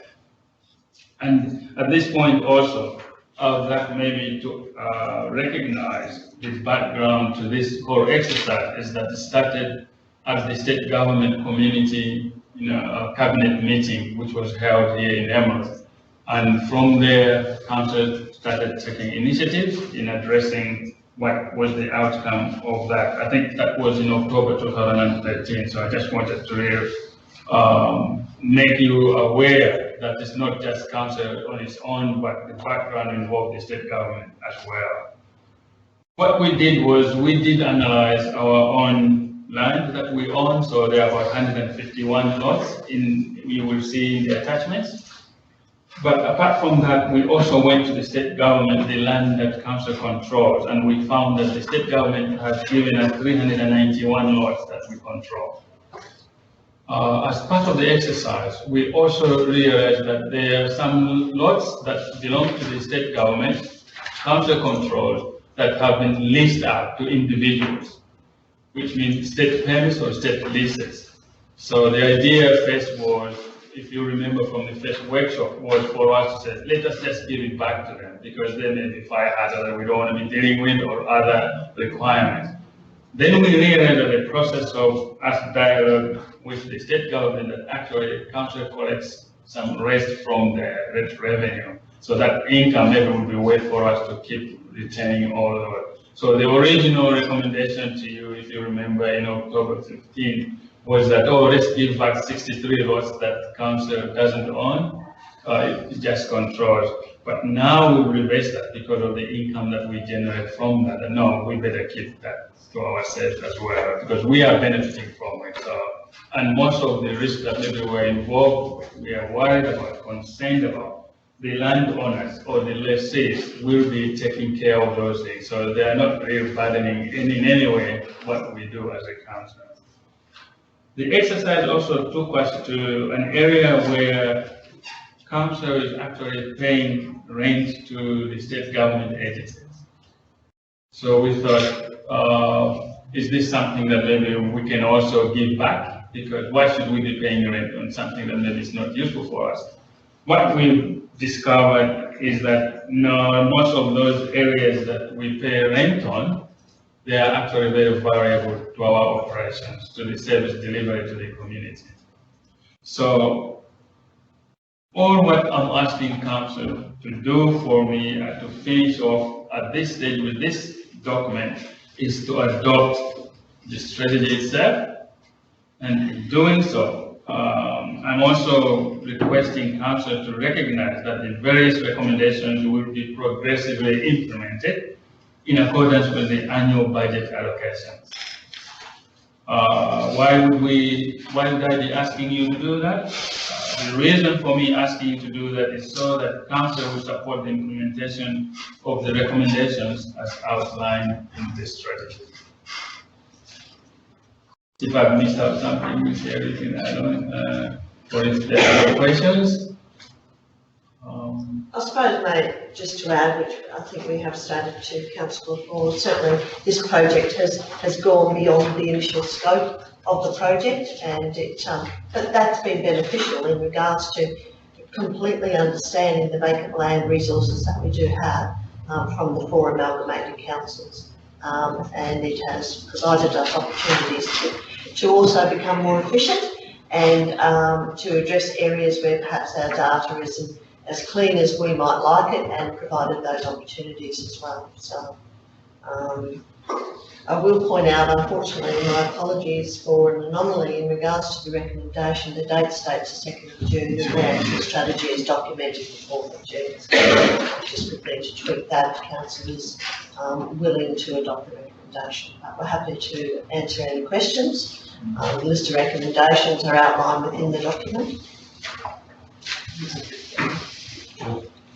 I'd just like to say that after the few years we've been processing through this, it's nice to see that you've bedded it down, and there's people working on that part of the agenda. And thanks, Patterson, for doing that. And I think it was a really fair process. We've had both levels of council and staff have a look at this, and you know, I think that that's the strategy here now. We've got to move forward. So I think it's well done, and as you say, it went right out of the scope. It's gone into every avenue of every parcel of land. So thank you very much. I'll move that we accept it. I'll second it, and I'll second what Councillor Nixon said. It's been a huge undertaking on your behalf, and you've stuck with it to the end. We put the motion, Councillor, and congratulations. I understand this has been a huge body of work and a very tedious task at that, I expect. But obviously over that period of time, I think there's been probably some strategy and some knowledge that probably has crept up to the document as well. In your specific recommendations, there's probably some things there that may be a little different. Around the quarry sites and all sorts of things. So I suppose as a general comment though, I mean, having done the strategy, we don't really have a clear direction about the sort of land that we want to dispose of, and I guess it can be formed from this. But at the end of the day, if you have a look at each of the individual sites, there's not a lot of recommendations about anything that can be disposed of quite readily, even though based on valuations there's about 17 million notionally, and that's on unimproved capital values from DNRM, so you can obviously probably add another 30% to some of those titles, but the reality is what wants to affect the value of land there, and certainly the anomalies with the rental we're paying on some state land. The next, I should hesitate before I talk about the next step of this process, but really in all our budgeting processes, we haven't talked about, the sort of the prudent disposal of some of this land that's been identified. Now, subsequent to that, through that necessity or otherwise of disposing of some of the lands that they've in Tungan and Duringa and other places, you're probably starting to see a little bit of the opportunity, I suppose, in disposing of perhaps some of the lots, which won't actually amount to a lot of money, but certainly you do hold a significant value in your land stock that effectively sits there as either dead assets in many cases, diminishing in other cases, and certainly not contributing a lot. So I'm very, very grateful for the fact that you've now identified where they all are, and that's been a worthwhile exercise. But I'm hoping that obviously going into the future that there's a strategy out of those recommendations that actually turns, I suppose, that information into a strategy that can actually turn into some realise some dollars and potentially realise some of those other opportunities that I think we were talking about through this strategy of being able to take advantage of perhaps. So can we go through some of the strategy at the end, I suppose?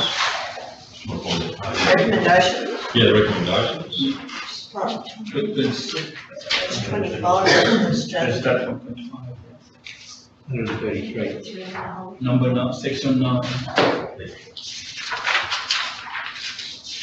We've got the general ones, then we've gone to the specific ones. Yes.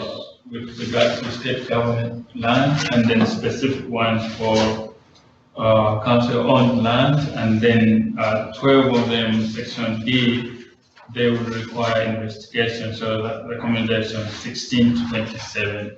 Yeah. And there's any strategy that'll come to council before you take any action, won't it? Yes. The selling of the land should be generally supported through a resolution of council. Investigative recommendations should come back to council to inform you of those investigations and to make a recommendation to council.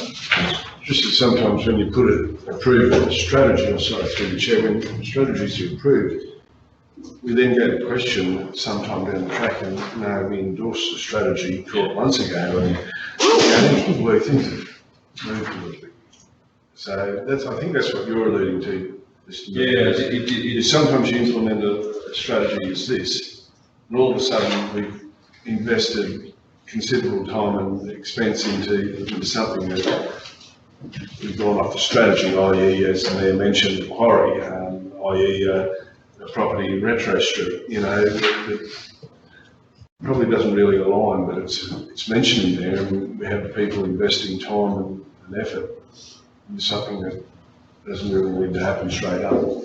And I suppose in forming the recommendations, so, where we're making reference to the quarry, so that previously may have been a recommendation to purchase, it's now an investigate. So to me, that's no longer a solid recommendation in light of the conversations that council is having. So what's the mechanism that we can do to adopt this, or what do we do? What should happen is adopted in principle, subject to the recommendations being clarified around parcels for sale, parcels to potentially acquire, and the third part of it really, and most of that's captured in here, is details around why we're keeping certain lots.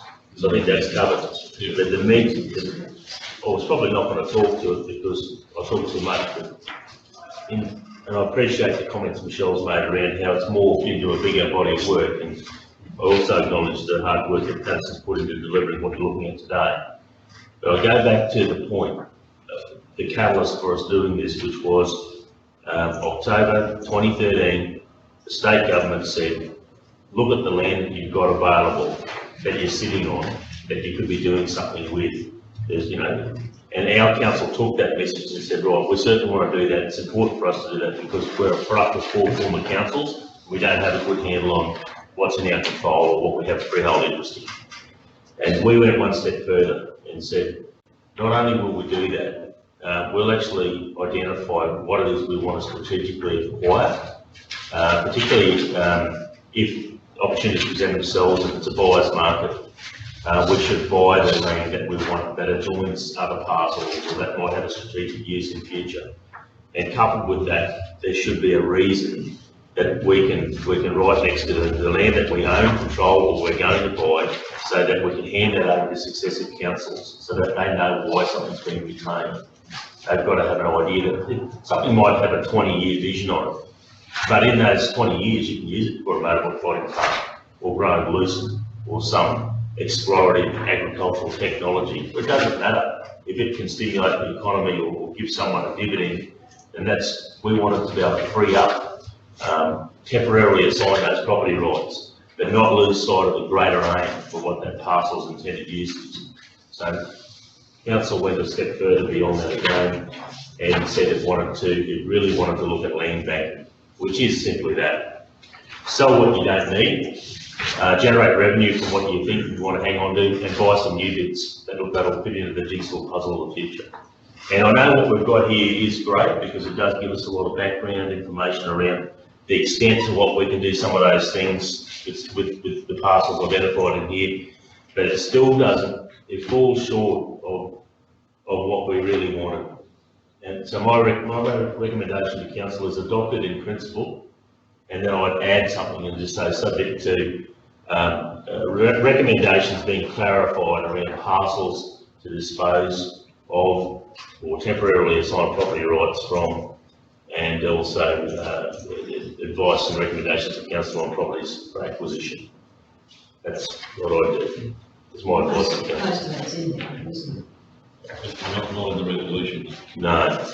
Just one, even resolutions councils get lost, and I'm just wondering, call on your help here in this regard, that if we have this strategy, and people go through the recommendations where there's some that should be the realm of the officers, the ELT and the departments, and then there should be the realm for they're referred back to the council. Could we put that into the strategy just to use, Scott? I mean, I don't know whether I've never seen it before, but I'm just thinking that those that are, because if you don't do that, the resolution of council is going to get lost, you know, as I do, and people might reflect on it again after 10 minutes of our next week. What's your call on that, mate? Do you think we can do that?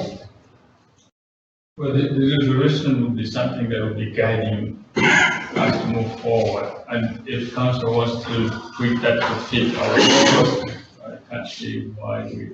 So recommendation 6 might say any actions on this recommendation need to go to full council, to the ELT.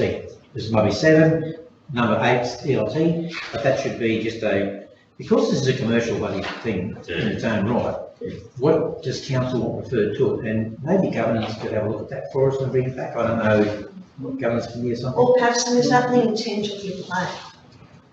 Vacant land management plan. Then you can set out what those actions are. And the business process that we support the management plan. So it may be to endorse strategy and principle, and that we bring back the plan, which is then the actions, and we progress that, is perhaps the way to do it. Yeah. There's no time frame. You should work it out. No. So we can't give you that's time what frames. we're doing today is just adopting. That's right. Work. I know what Kerry's saying. There are some exposures there. Because the reality is things some to of happen that- without any source. Some of that thinking will have changed a little bit, just looking through it again. There's some parts of it that we will say, actually, no, think interchange should be, I can see it already in some of it, but. And the plan should also flag for council in regards to, well, then, as we said, it's going to be a number of years, we can't achieve all this in the next 12 months. So what also flags for council for future budget consideration. So are you happy to maybe help us draft some of that wording into this resolution? Because there wouldn't be anything in the current budget to deal with Oh, any of this, is there? Yeah, within the report, there is some funding within the current budget to progress such matters. For example, council will recall one of the recommendations is about some concept planning for the industrial land at Capella. So with the increase of service centre of Emerald, that's probably a prudent thing to have a industrial concept plan there ready. There's also, we were looking at in the 17-18 budget, the Ruby Vale land, completing that exercise, which has been many, many years. And the land at Doringa, Dingo and Bogan. So provision in the budget to progress those recommendations. You have this in your report, consideration and implications. So I think this, through the Chair, Mr Mayor, the recommendation would be to endorse the draft vacant land management strategy dated the 4th of June 2015 in principle. 17. Sorry, we've even got 2016 in the report. 17. 17, that you're endorsing the strategy in principle and that a further report outlining the vacant land management plan be further reported to council. Change that since it's already. To which be moved. We haven't put them, I just think that before. Oh, yeah. Second. Yeah, it's endorse, not adopt, consent of Holland Regional Council endorse. Principle, and Endorse in principle, Mr Mayor, or? Should be adopted. Oh, sorry, adopt in principle, you're right, sorry, my apologies, you put in principle at the end. That's that, sorry. Yeah, adopted. Where is that council?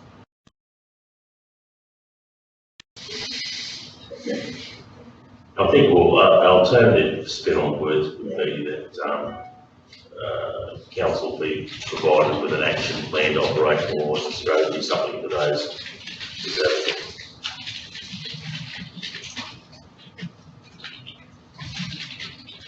To operationalise the strategy. And that's what you really want to do. So we're not hitting the go button on the recommendations that are in the document. You're asking for a more contemporary document to say what's going to be done and by when, what order of priority. Right, so that ensures that you're employed for the next 15 years, Patterson. So is that what we're saying there, Patterson, go away now and do an action plan? Is that what we're asking next? Or whether it be Not Patterson? necessarily Patterson, but this part of this report will formulate an action plan amongst either, I suspect a huge amount of ELT around the strategies already in place in different areas. Well, as identified, an action plan around it as identified, because some of these that, yeah, maybe, hang on, I think those recommendations would probably do that actually. It's about those next steps that we can take. So to temporarily dispose of interested land for someone who just some horses or something like that, we need to go through processes, and it's really just to get that tick off to commence those things. What can be put up for sale, and how will we dispose of it? What can be put up for temporary assignment of property rights? And then in a commercial context, it would be confidential. We would have a strategy discussion about what we would like to acquire. And that's really what we're trying to do, is put it all into play. I think we went through it line by line here on region. I mean, things change, but not that much. Through the chair, we feel that we've captured all the discussions and the recommendations. However, do you mean, it's only at a point in time, isn't it? That's exactly right, it's a snapshot. Things do change, but not a lot of those things have changed. But at least by providing back an action plan, it gives us the ability to prioritise and work with council in regards to what those priorities are. You know, we've put some in the budget, but they may not necessarily be council's priorities.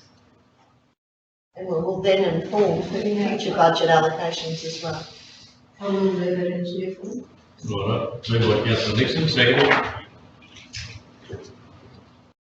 Councillor Goldsmith, I was just waiting for you there, I said, giving that option. So, it's been moved and seconded, councillors, all in favour? Against? Thank you. And thank you very much again, Patterson. I'm sure that, you know, obviously, and we all appreciate very much the fact that, notwithstanding the resolution today, that the actual exercise of identifying this land has been a worthwhile exercise for this organisation. And certainly, I'm sure that the general managers here would appreciate very much the information. If I was you, I'd be selling it to them on an individual basis, because it's obviously extremely valuable. But I appreciate very much your work, Patterson. You're welcome, thank you. Yeah, thanks, Patterson. Half hour, more time, haven't we? Yeah, late report. Right, councillors, if you notice that we're getting down to the late agenda item, which I'm not sure everyone can copy of.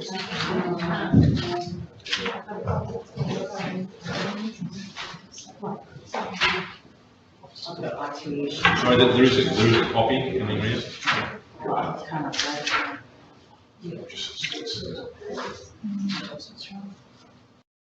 Then we've got just a couple of items in closed session. They have been uploaded to the live. All right, sorry. Yep.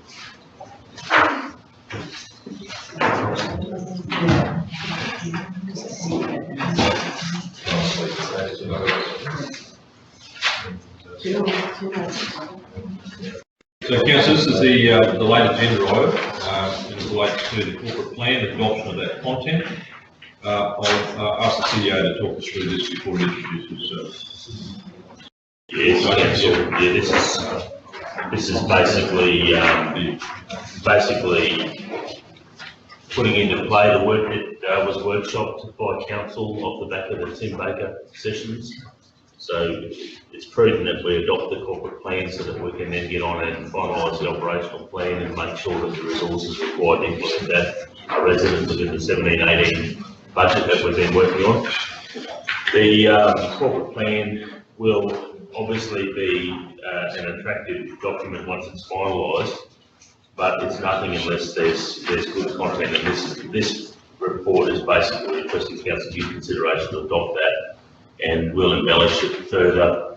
There'll be there is a need to have certain information as to our Act and regulations as part of that corporate plan. So we'll embellish it to make sure it includes all that. But what we need to do is get it adopted so that we can start to formally communicate to the workforce and organise our teams around the values, the vision and the mission that you've created. So with that, I'll hand over to Jason Bradshaw to present the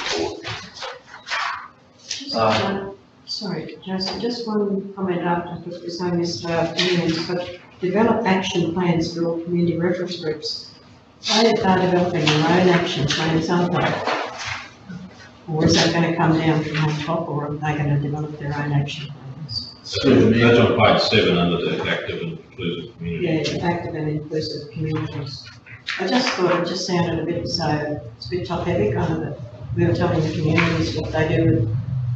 I mean, we set guidelines, but they actually set the action plans. Yeah, Word that a bit differently. yeah, we can. It's just the language, Just the language. councillor, that you want to change. Yep.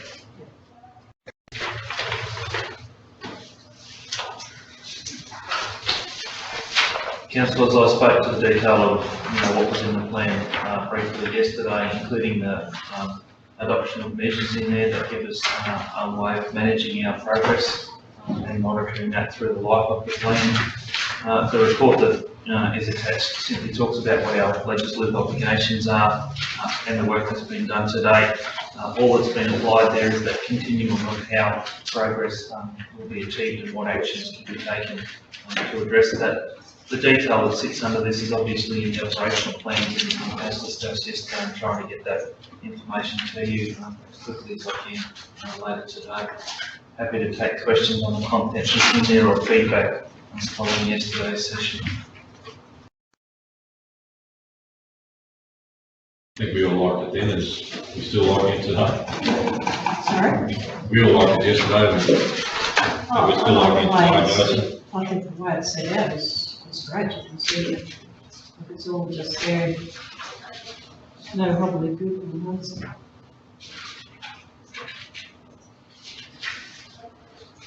Should council adopt the content today, work with communications coordinator to pull together a nice snippy document that outlines this in a more colourful and representative manner as the CEO outlined. We said it, didn't we, so we've been through it.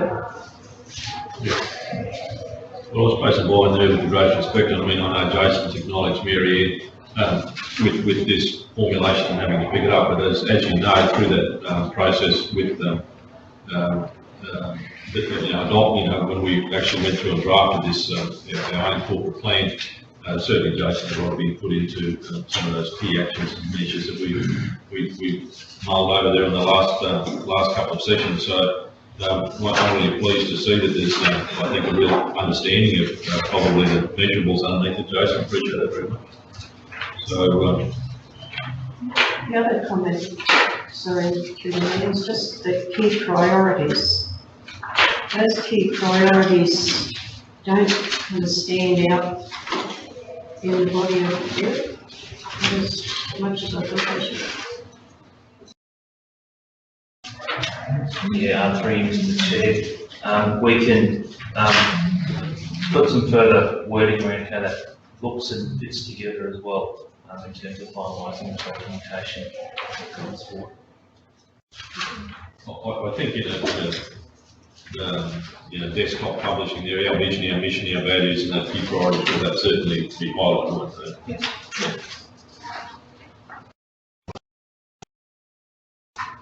With councillors, everyone happy with that? Someone happy to move it? Well, the recommendation is that council adopt the Central Highlands Regional Council 2017 to 2022 corporate plan for communication. Moved by Councillor Robb, seconded by Councillor Dribbleton. All in favour? Against? Thank you. It'd be good to see our new vision and mission on the front of our agendas. I'm sure Councillor Robb will like to see this published in every document that we get from now on. Absolutely, Mayor. Please replace the other one. Yeah, the other one, but except for the Can I just say, before we move on to adopting these other minutes, certainly my appreciation to councillors, NDLT and others that contributed to the document. I mean, I know it only takes us 5 minutes to adopt it today, but that's obviously had a lot of input from a lot of people and some really careful consideration. And I suppose the challenge for us all now is to make sure that it has a very practical working ability. And from what I can see, you've all adopted it pretty much in your own minds before today, and hopefully through certainly some comments today about just the way we've done our business in the last little while and our changes to our standing committees. I think there's a real energy about making sure that we start to deliver a little bit what we put down here. So I do very much appreciate everyone's input. So I think a very worthwhile document, and I really look forward to seeing the gold-plated, silver-edged, very snippy document that we can carry around with us for the next 3.5 odd years. But thank you very much, everyone. Next one, Marnie, is actually adopting. The councillors, we've actually done a copy right here for you. Those minutes this morning, it's on box on tap. The 3 standing committee minutes that we actually moved through this morning because of the proposal that there being sufficient time between the completion of the leadership. No, I'm saying the reason why I bring it to me now is that usually we would have had the agenda up a little bit earlier on today, but we've obviously got a bit later. Okay, so anyhow, that's what I'm saying, they're obviously a later agenda item that's been added to the agenda, and we usually do that. So, councillors, have to move those minutes. Moved by councillor Brindleton, second by councillor Goldman Smith. All in favour? Against? Thank you.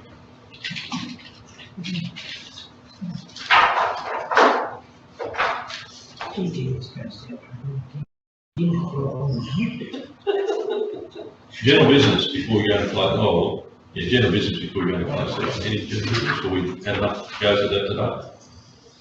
All good? All right, can someone move into closed session, please? Moved by councillor Nixon, second by councillor McIndoe. All in favour? Against? Thank you.